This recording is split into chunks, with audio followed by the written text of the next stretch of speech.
remercier à chacun d'entre vous de nous avoir rejoints ce matin pour un webinaire consacré aux jumeaux numériques, et plus particulièrement aux jumeaux numériques dans le domaine de la machine industrielle. Je suis Sylvain Vickel, je suis en charge des activités de distribution du groupe Feelings, et pour m'accompagner ce matin, dans la présentation de ce webinaire, Clément Rousseau, consultant fonctionnel Feelings, expert de la solution MCD. Bonjour. Alors, au programme de notre présentation de ce matin, nous allons d'abord revenir sur qui nous sommes.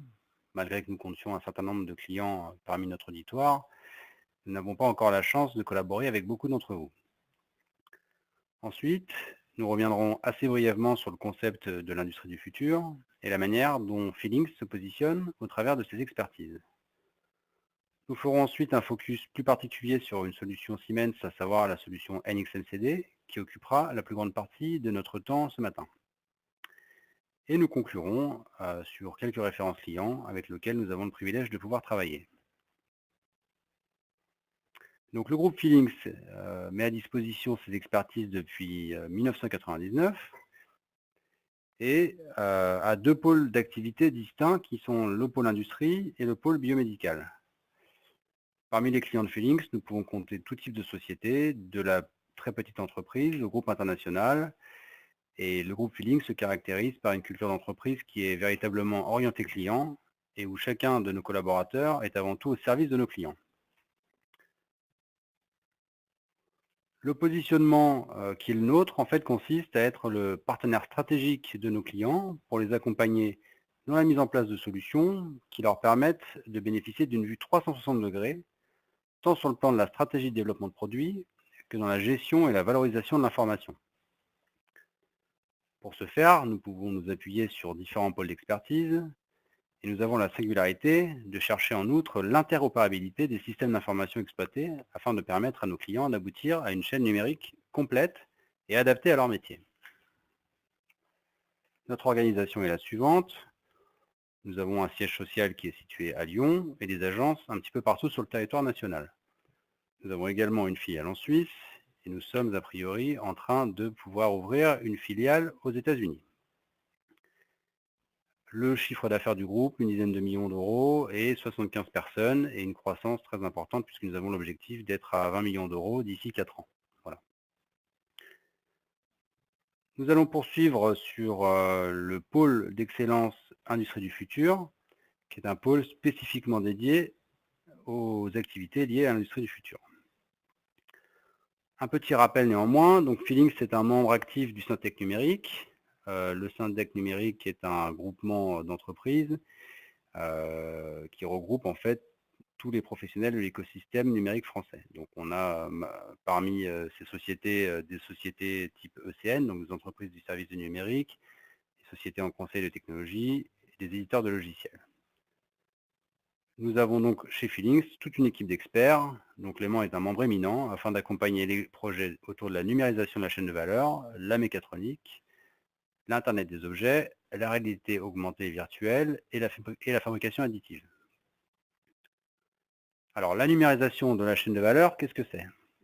C'est la base même du concept de l'industrie du futur. Ça signifie tout simplement que l'ensemble de la chaîne de valeur va pouvoir s'appuyer sur ce qu'on appelle un digital twin, donc un jumeau numérique, qui est une démarche qui consiste à pouvoir créer un environnement virtuel au plus proche du réel, qui va permettre d'optimiser un maximum de paramètres constitutifs de ces chaînes de valeur. C'est une démarche qui va permettre notamment de pouvoir analyser l'impact des modifications qu'on va y apporter, leurs bénéfices, et ce, sans interrompre le fonctionnement et donc sans impact sur la productivité de nos clients. Un des socles de cette stratégie est généralement de s'appuyer sur une solution PLM qui permettra de pouvoir transposer l'ensemble des flux de l'entreprise de manière numérique. Donc on parle aussi bien des flux d'informations que des flux physiques. Le fait de pouvoir s'appuyer sur un PLM également rend beaucoup plus facile l'interopérabilité des solutions métiers entre elles. Donc maintenant, aujourd'hui, comme promis, nous allons pouvoir nous intéresser au domaine de la simulation, et plus particulièrement dans le domaine de la simulation de conception produit, et j'irai même plus loin dans le domaine de la conception de la machine industrielle. Donc la solution que nous allons détailler aujourd'hui, c'est la solution Siemens NXMCD. Et Clément va donc vous présenter dans un premier temps comment la solution permet de réaliser très facilement des études de concept en s'appuyant sur le comportement physique, sur les comportements physiques dynamiques d'ensemble. Et également, nous irons un petit peu plus loin et Clément nous présentera la manière dont nous allons pouvoir aller jusqu'à la programmation des automates intégrés dans les machines au travers du jumeau numérique de ces machines. Donc je vais laisser maintenant la main à Clément qui va illustrer tout cela au travers de la solution. Bonjour, donc pour illustrer ces différents points, je vais commencer par vous montrer sur la base du soft la partie moteur physique du logiciel qui va nous permettre de reproduire le comportement physique de nos éléments sur les machines virtuellement. Donc là, par exemple, je lance deux toupies qui sont des toupies identiques et je vais avoir un comportement qui va pouvoir être légèrement différent, comme on pourrait avoir dans la réalité. En fait, ce que j'ai défini dessus, c'est simplement le fait d'avoir une masse et une inertie, ainsi que des collisions avec le tapis. Ce n'est pas du tout une animation.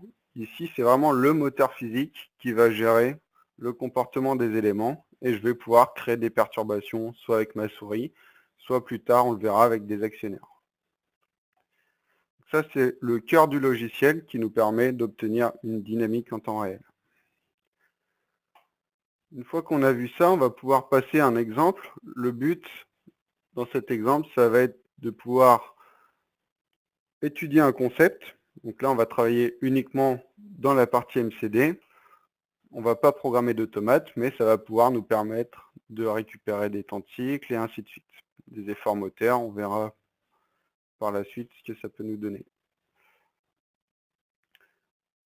Donc ici, sur cet exemple, le concept, ça va être d'avoir un actionnaire qui va devoir pousser les boîtes quand elles passent devant le capteur. Donc sur ce cas très simple, on va pouvoir gérer les vitesses du tapis, on va pouvoir voir si nos bras tapent correctement les éléments et voir si notre cycle est valable. Pour vous montrer un peu comment fonctionne le logiciel, je vais repartir de zéro et vous montrer comment créer les différents éléments. Donc là, je pars d'une CAO vide, ça peut être un fichier de CAO qui vient d'un autre logiciel par le biais d'un fichier de conversion neutre qui va être le STEP, le Parasolid par exemple, ou alors un lien directement avec Solid Edge par le biais de l'interopérabilité. Solid Edge qui est un logiciel Siemens.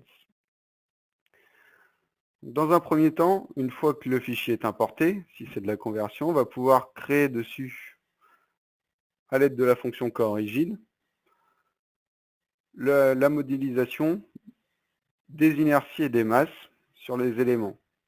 Donc là, suivant le matériau qu'on a défini à la base, il va me retrouver une masse et les inerties qui sont associées. Si je lance la simulation, je vais pouvoir observer que mon objet va tomber sur la gravité qui est en moins z. Ensuite, sur cet objet, je vais devoir définir des collisions avec mon tapis qui est ici. Je vais définir mon cube en premier. Donc en faisant ça, je vais créer une boîte qui va reprendre les différentes arêtes qui sont passées en violette, ainsi que les faces qui sont associées. Au niveau de mon tapis, j'ai juste besoin de la première face. Une fois que j'ai fait ça, déjà, ma boîte ne tombe plus et elle va pouvoir se positionner sur le tapis. Maintenant, un convoyeur, on va avoir une vitesse de translation du tapis que je vais pouvoir définir avec une fonction qui est faite pour. C'est la surface de transport. On va venir définir la phase de transport ainsi que la vitesse de déplacement. Donc là, en quelques clics, j'ai déjà recréé un convoyeur, très simplement, et à la phase de concept. Ensuite, je vais devoir gérer ici, j'ai trois différents axes et du coup des actionnaires aussi dessus, où forcément ils doivent devoir se déplacer et ils ont besoin d'avoir une inertie. Je vais recommencer comme tout à l'heure à mettre décor rigide sur mes différents éléments. Mes 3 éléments vont du coup tomber et je vais venir les verrouiller suivant certains degrés de liberté que je vais définir. Pour nous ici, ce sera des pivots qui correspondent à 1 degré de liberté en translation qui vont être conservés. Je vais définir l'objet qui doit être en translation, ensuite par rapport à quel vecteur je garde la rotation, ainsi que le centre de rotation. Maintenant, mon objet va être verrouillé sur tous les degrés de liberté, sauf une rotation. À la suite de ça, mon dernier degré de liberté va devoir être piloté, ce qui va correspondre à un actionnaire dans la réalité.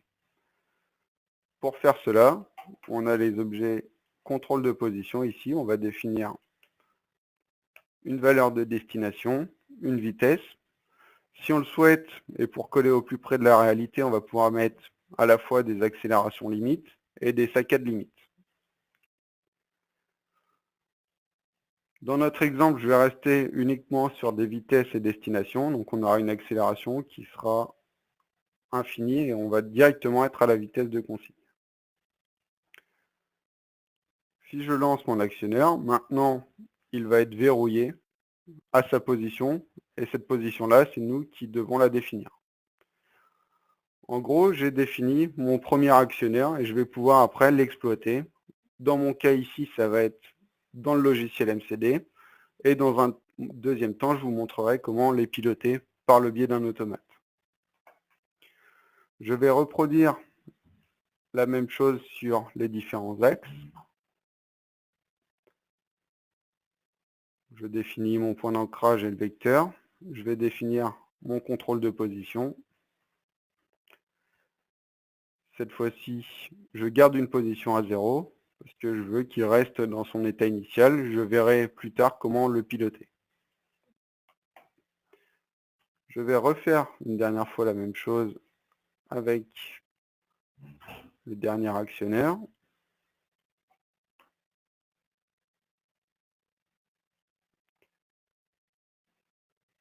Et on va pouvoir passer au pilotage du cycle. Donc là, j'ai mes 3 actionnaires qui ont été créés. Par contre, on voit que j'ai besoin d'avoir aussi un capteur pour les déclenchements. Ce capteur-là, on a aussi plusieurs fonctions. On va avoir les capteurs tout ou rien qui permettent de détecter des éléments. Et après, on va avoir plusieurs possibilités de capteurs de distance, d'inclinaison, d'accélération, ainsi de suite. Je vais créer mon capteur. Donc là, je sélectionne mon élément qui correspond au capteur et il va me créer un faisceau à l'intérieur qui va reproduire la détection et nous envoyer un signal de détection. On va pouvoir passer ici à l'éditeur de séquence qui au final est un Gantt. Dans ce Gantt-là, on va pouvoir définir des actions. Première action, ça va être sur mon bras ici où je vais dire que je veux avoir un décalage de 15 degrés. Cette opération-là, on voit qu'elle est basée sur le temps à l'aide de la pendule ici. Et si je veux, je vais pouvoir la démarrer au bout d'une seconde.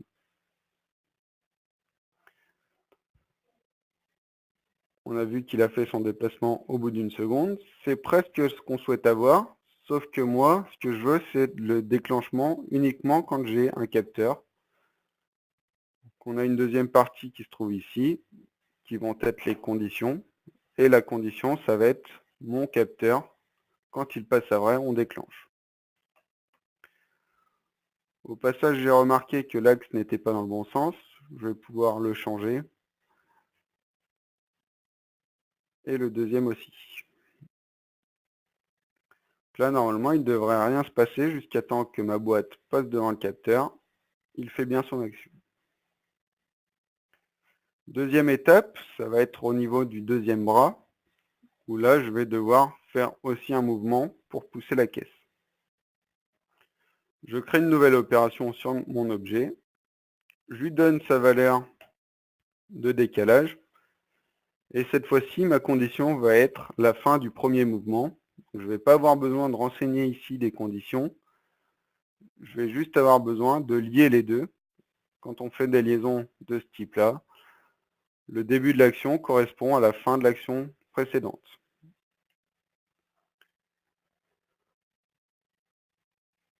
Donc là, j'ai bien l'action de pousser. Mon vecteur est inversé. Il me manque maintenant le retour en position initiale. Ça va être les deux mêmes actions, mais avec un retour à 0. Je vais pouvoir les copier-coller et remodifier les conditions.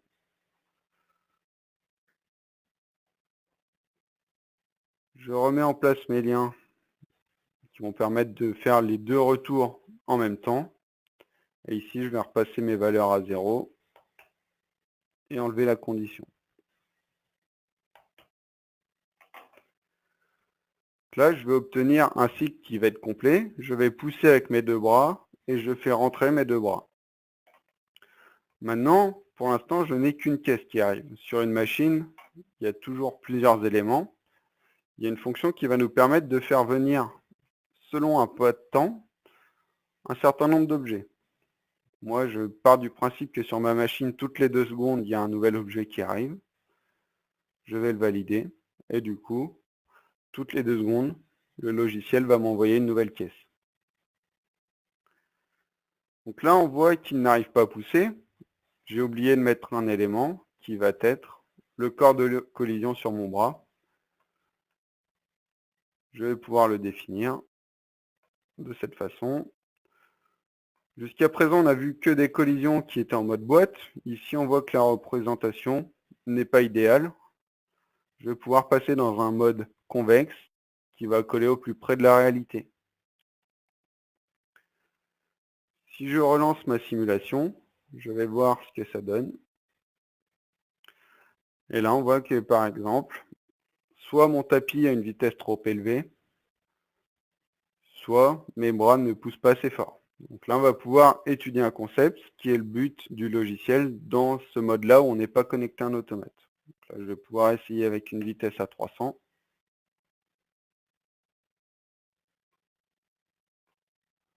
On va voir le résultat.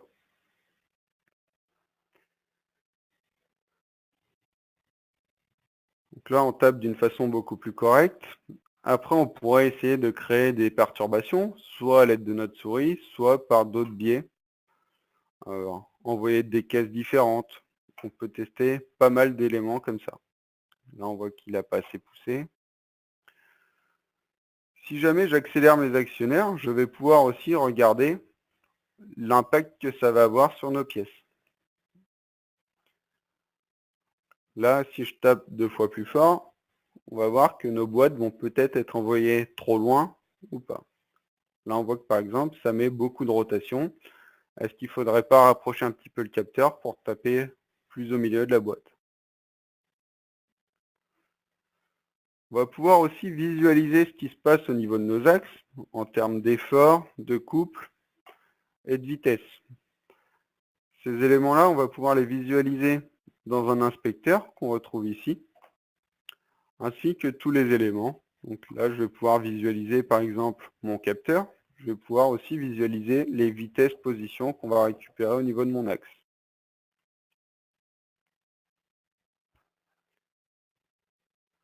Ces valeurs-là peuvent être exportées en termes de graphique ici, avec les valeurs de position. Ici, j'ai mis position et vitesse. Et on va aussi avoir les éléments d'effort et de couple. Si je prends ça, je vais avoir ici les efforts sur les axes et les couples qui vont être à la fois dans le contrôle de position et dans le corps rigide. Là, on est dans la pure étude de concept. Ensuite, si on a des éléments qui sont plus industriels, avec des pièces qui sont déjà préparées pour être fabriquées, on va pouvoir, sur les différents axes, exporter des courbes de charge qui vont nous permettre de définir les propriétés d'un moteur, par exemple. Comment ça va fonctionner? On va définir l'axe qui correspond à un moteur ou un vérin. Cet axe-là, on va lui donner un pas de temps de début et de fin.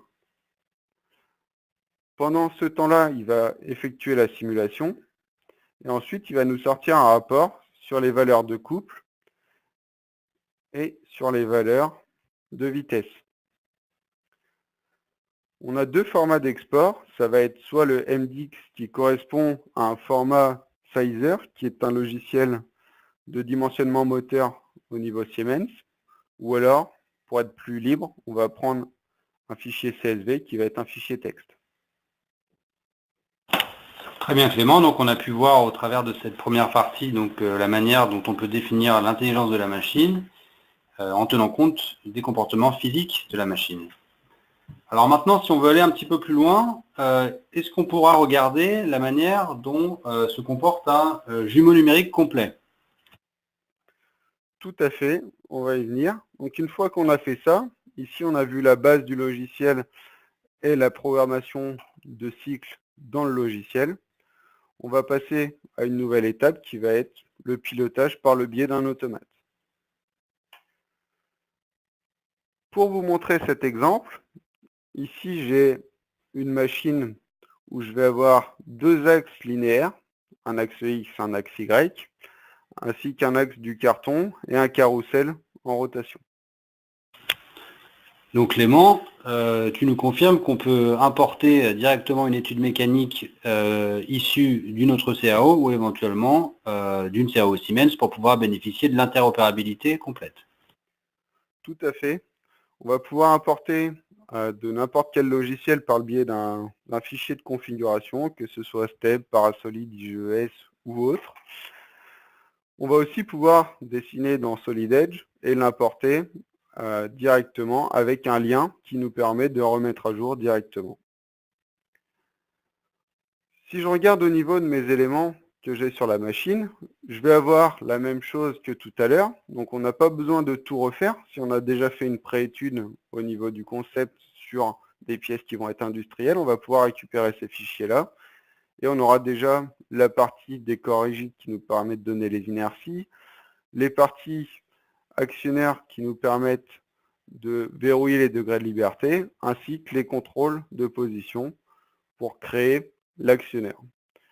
Ce qui va changer, c'est que quand on n'est que dans MCD, on va piloter par des opérations nos éléments. Ici, je n'ai que des opérations dans les sous-ensembles et je vais piloter par le biais de signaux qu'on va retrouver ici la partie mécanique grâce à un automate virtuel ou physique.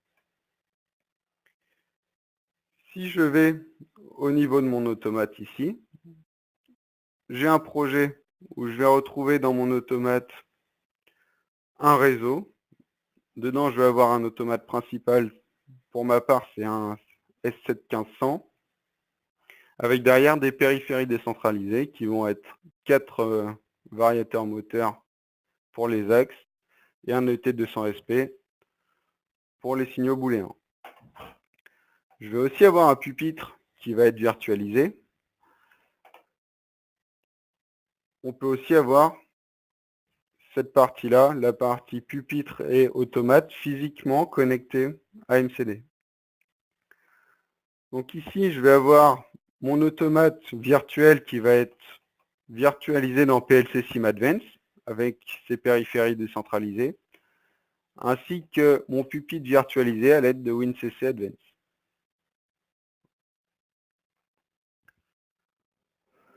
Je vais lancer mon pupitre et je vais pouvoir interagir avec ma machine.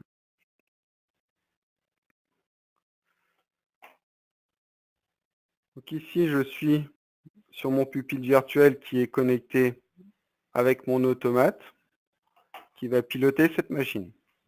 Je mets ma machine en run et ici, je vais pouvoir, par exemple, tester mon cycle de fonctionnement normal. Ma machine est déjà initialisée. Je vais tester mon cycle.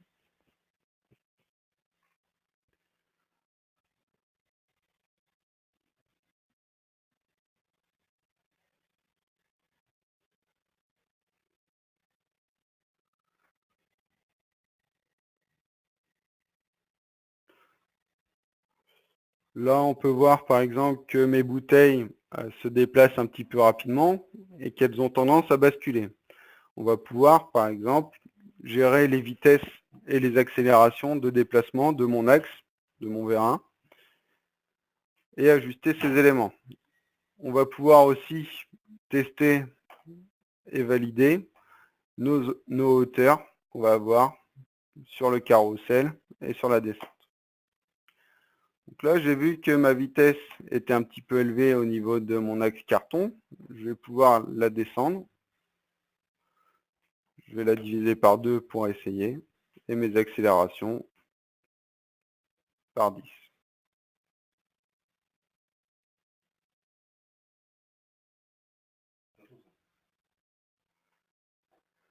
Une fois avoir fini mes modifications, je vais pouvoir relancer ma simulation et lancer une nouvelle fois mon cycle pour tester la vitesse de déplacement et voir si les bouteilles ont moins de déplacement. Donc là, on va voir à la fin, quand nos 3 bouteilles vont arriver, on va pouvoir observer si les éléments sont corrects.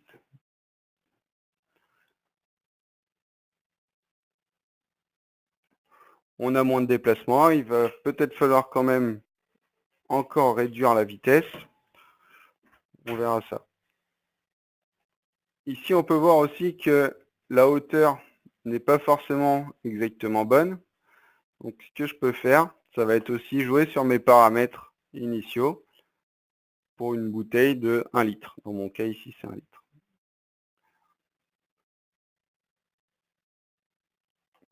Donc, sur mon pupitre ici, je vais reprendre les paramètres et je vais regarder. Là, j'étais à 318. Je vais essayer avec 340. Et je vais pouvoir relancer ma simulation.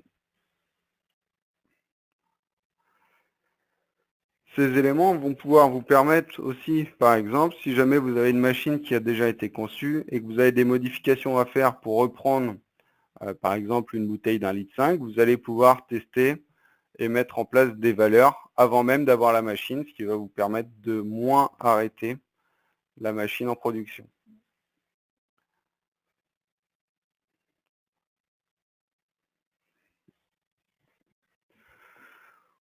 Ici, pour vous montrer qu'on est réellement sur la virtualisation d'un automate qui pourrait être physique derrière, je vais pouvoir vous montrer ce qui se passe au niveau des axes.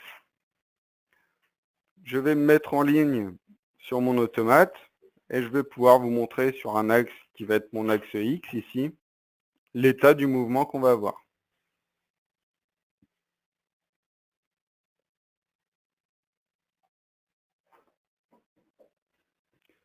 Là, il est en train de se mettre en ligne sur mon automate. Ici, je suis dans une position de 261. Je vais pouvoir relancer la simulation pour bien vous montrer que c'est mon automate qui vient piloter ces éléments-là.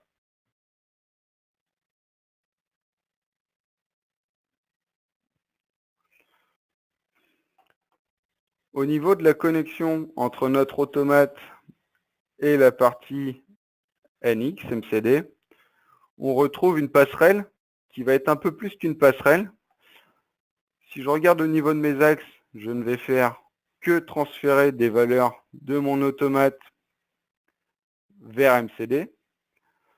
Au niveau de mes pinces, je vais avoir les commandes qui vont transférer aussi la partie automate vers la partie MCD. Par contre, je vais aussi avoir les retours au niveau de mes capteurs. Donc, je vais aller de MCD vers l'automate. On peut aussi se créer des charts ici où on va générer des éléments qui ne sont pas physiquement présents sur la machine virtuelle. Par exemple, les boutons de réarmement, les boutons d'arrêt d'urgence, ou même rajouter des éléments qui vont venir perturber nos signaux pour permettre de faire des FAT, par exemple. Tester nos cycles de défaillance. Donc, on a beaucoup de possibilités au niveau du logiciel. On est comme dans une situation réelle au niveau de la programmation. Merci Clément pour cette présentation. On va pouvoir conclure donc en rebasculant sur la présentation. Donc en synthèse, quels sont les bénéfices que l'on peut données par rapport à cette solution, effectivement, tout d'abord des bénéfices au niveau de l'entreprise, puisqu'on va pouvoir constater une réduction du temps de mise sur le marché et des coûts de développement des machines. Potentiellement, dans un certain nombre de cas, éliminer la phase de prototypage pour pouvoir optimiser le coût de développement. Respecter les délais de par la réduction du temps de conception. Avoir une meilleure qualité de produit en anticipant beaucoup de paramètres dans les phases de conception et optimiser également le temps d'arrêt chez les clients lorsque nous avons besoin d'intervenir sur des machines qui sont déjà chez les clients et pour lesquelles nous ne souhaitons pas interrompre la production.